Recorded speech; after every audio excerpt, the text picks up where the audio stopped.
Hey guys, Frank Spencer here, and I thought it'd be kind of fun today for our second look at shift and the tactics and strategies that you need to employ in order to not only survive a shift, but to thrive in a shift. I thought it'd be fun to go live. And so that's what we're going to do. And today's session is called Get Real, Get Right. And it's about gaining mindset um, and uh, taking the actions necessary and appropriate in order for you to actually excel in a market where others will walk away because they deem it to be too hard. So I think it's going to be fun. Again, this is going to be about 5 minutes or so. So I hope you enjoy it. And let's get going. And first of all, get real, get right. I cannot stress the importance of you understanding the meaning of that. When the book talks about getting real and getting right, and by the way, I've read this book 28 times now. I absolutely love it, and it's relevant in every market. Sometimes we have to shift our focus or rearrange in our minds what it is that the chapter is telling us to be relevant in the market that we're in, but it's always relevant. And so with that, get real, get right really means taking an honest, hard look at where you're at. The market shifts. So what? You've still got a job to do. But more importantly, you have to know where you are at the moment and where it is that you want to go and who it is that you want to connect with. And what is the market opportunity that's being presented to you as the market shifts? So one thing I'm going to say over and over and over again as we go through this training and through the chapters of this book is that in every market, buyers buy and sellers sell. The number of transactions may go up, they may go down, but the top producers seem to do better, seem to have a better grasp and control of market share in the down markets. In an up market, everyone succeeds. In the down market, it's those who are purposeful. So get real, understand where you are at the moment, understand who it is you're trying to connect with, and understand what it is that you have to do in order to connect with them. So all that being said, I want to start out by number one. And if it's number one, you have to understand that probably means it's the single most important thing that you need to master. And that is understand the numbers of your market, know them forward and backward. Because while it used to be that our value proposition as real estate professionals was showing houses, we had this book and we knew, only we knew what homes were for sale and how to show them. Today, that's not the case. You go on Zillow, you go on realtor.com, you go on my website, your website. It doesn't matter if a home's for sale. Buyer already knows about it. And more often than not, they know about it before you do. So if that's not your value proposition, what is? Simple answer is understanding the market more specifically that you're in. Know what type of offer you're most likely to receive if you're the listing agent, and prepare that seller to negotiate. Wild West is long gone now, guys, and the deals that get done are both buyer and seller have to give something. If you're the selling agent, the buyer's agent, same thing. Prepare your buyer to write a realistic offer for the market that we're in at the moment. And that means that you're not going to allow them to write an offer that's disproportionately low. and insult the seller and take you away from it. So understand your numbers when you're talking with a seller or you're talking with a buyer. If you can talk about how many homes sell on average, how many days on market are on average, which homes sold at list price and above, what are the number of homes that spend a disproportionate amount of time on the market waiting for an offer to come, and how much did they have to reduce their price in order to get an offer coming in, and what did it cost them? Cost them time, it cost them dollars, and cost them a lot of stress and aggravation. So your value proposition is to be able to explain the economic drivers of the market that we're in the moment, and how does that impact the transaction for the buyer, and how does that impact the transaction for the seller. So very important. And for me, I use Altos Research. I absolutely love it. It costs you a little bit of money, but if you're into free, you have your option on the MLS. They have some great software there that will give you similar type of numbers that we get. So whatever your vehicle, understand that your job is to know the market that you're in. Next thing is, be more diligent about prospecting. In this market, as people run away from the market, and they do so for a number of fears. The first one is, if I'm a seller and I have a 2% mortgage, 3% mortgage, 4% mortgage, I'm very unlikely to want to sell today. And we're seeing that inventories are low because I don't want to pay 5.5%, 6%. I don't want to pay it. I've got a good mortgage. I like my house. I've invested time and energy into it. And that's why we're seeing inventories a little bit lower than they are. Buyers, same thing.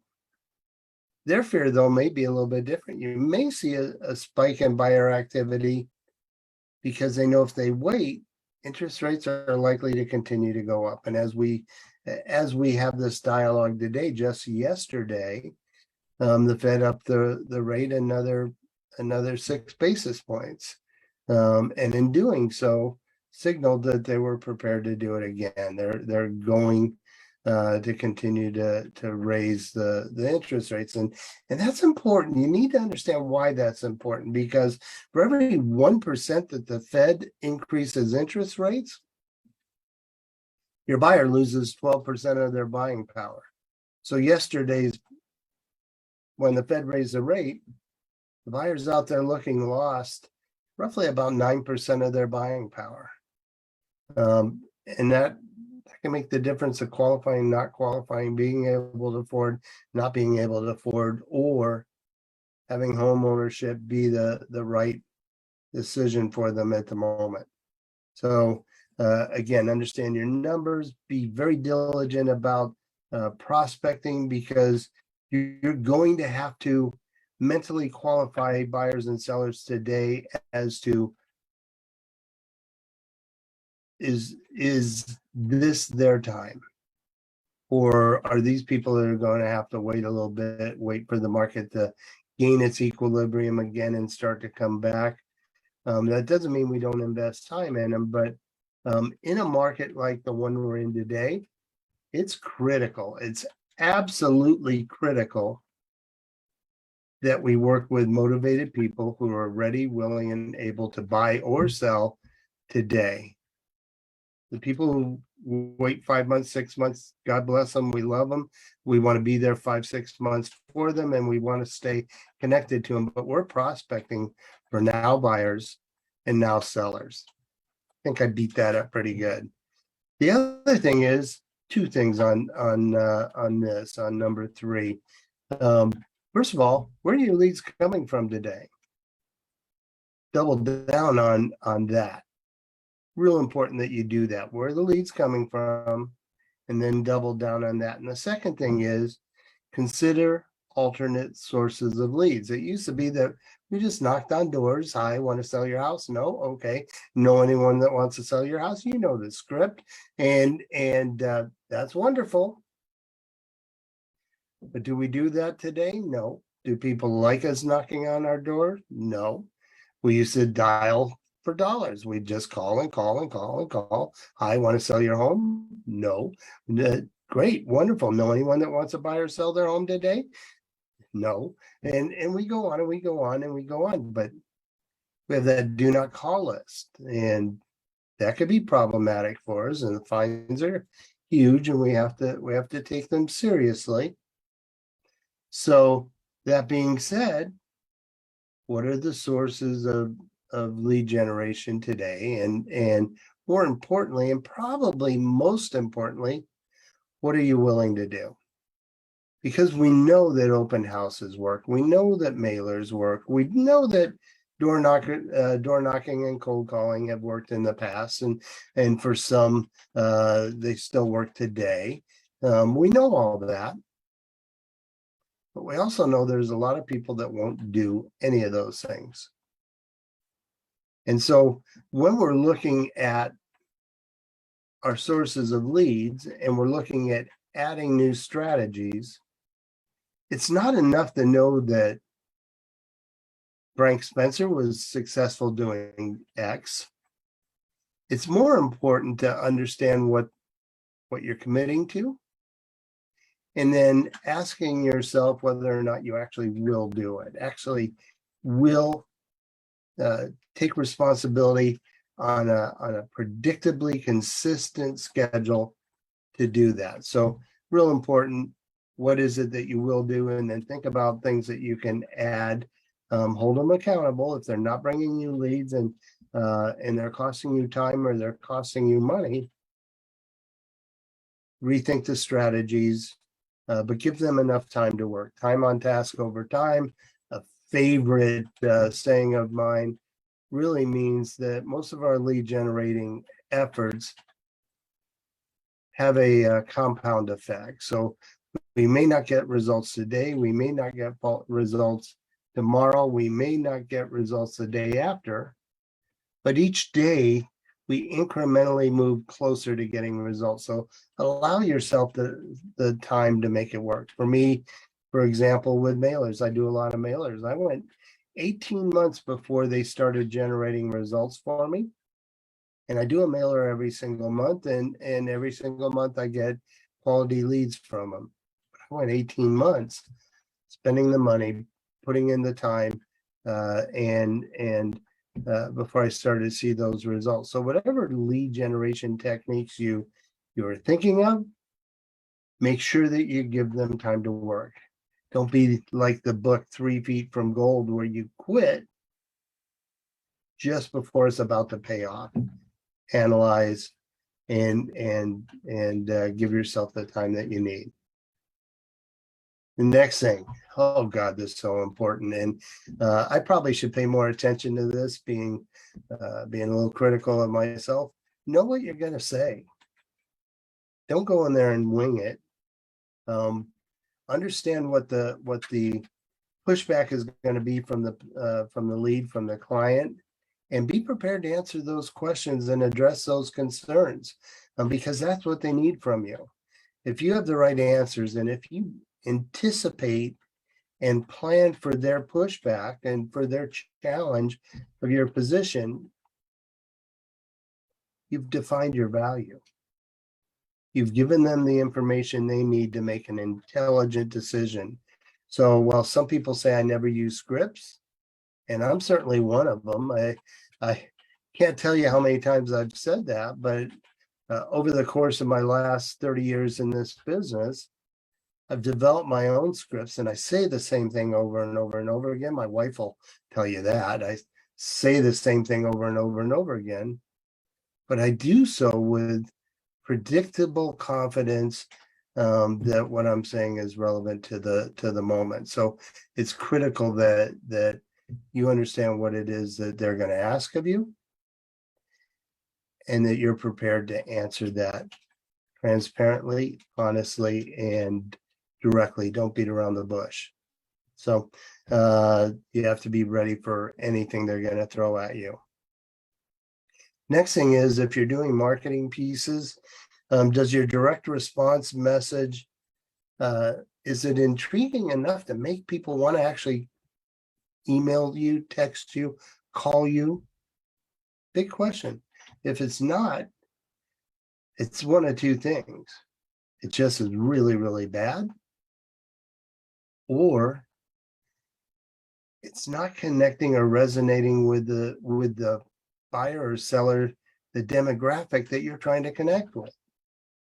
For example, let's use short sales. I got to tell you that today the vast majority of homeowners have substantial equity. So if my messaging is about short sales and I'm trying to connect with short sale buyers or sellers, and there are none, who am I connecting with? I'm connecting with traditional sellers who have equity, who may have to sell, but my messaging isn't relevant to the person or the people that I'm trying to reach. Makes sense? I hope it does. So make sure that you understand who your client is, who you're trying to reach, and make sure that your messaging is relevant to the demographic that you're trying to reach. And last one, your unique selling proposition. It has to be clear, it has to be concise, and it has to roll off the tongue like hot butter off a steaming ear of corn. It just has to be delivered smoothly, and it has to be relevant to the person you're talking to. So what's your value proposition? What is it? Mine is, I live in Chatsworth. I am invested in Chatsworth.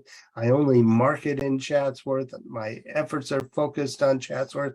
And if I sell at a high price, I benefit because my home becomes worth more. I'm invested in the outcome of my client's sale. That's my unique selling proposition. So can I go to Simi Valley? Yes. Can I go to Canoga Park? Can I go to Corona, where I lived for 30 years? Absolutely. But my USP is relevant to Chatsworth. That's where my focus is, and that's who my messaging has to be delivered to the buyers and the sellers today who live or want to live in Chatsworth. And so that's it for this section of Shift. We'll be back again on Monday. I'm looking forward to it. And Monday we'll talk about margining your business. You have to know your numbers. You have to hold your money accountable. And it's time, guys. If you're going to thrive in this market, you have to start running your business like a business. So with that, we are all done. I look forward to seeing you out there, but until we do, go out and make some money.